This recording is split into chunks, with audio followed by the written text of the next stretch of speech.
বন্ধুরা শুভ দুপুর। তোমরা সবাই কি করছো? নিশ্চয়ই খাওয়া দাওয়া করছো। আমরাও খাওয়া দাওয়া করবো, আজ অনেকটাই লেট হয়ে গেছে। তো চলো আমি কি রান্না করলাম ভাবলাম তোমাদের সাথে শেয়ার করি। তো চলো তোমাদেরকে দেখাই আমি কি রান্না করেছি।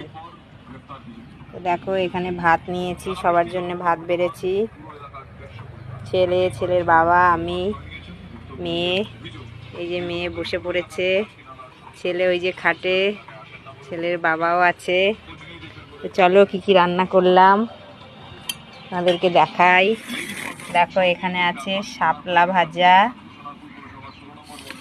এখানে আছে মাছের তেল ঝালঝাল করে, তারপরে আছে ডিম কষা, এখানে আছে রুই মাছ আলু দিয়ে ঝাল, আর যেটা মেন জিনিস সবার ফেভারিট, কিন্তু আমি আর মেয়ে খাই না, ছেলে আর বাবা খাবে, খাসির মাংস। দেখো বন্ধুরা আজকে খাসির মাংস হয়েছে। তো তোমরা যারা যারা খেতে চাও আমাদের বাড়িতে চলে আসো, তোমাদের সবার নিমন্ত্রণ আমার ছোট্ট পরিবারে। তো চলো টাটা।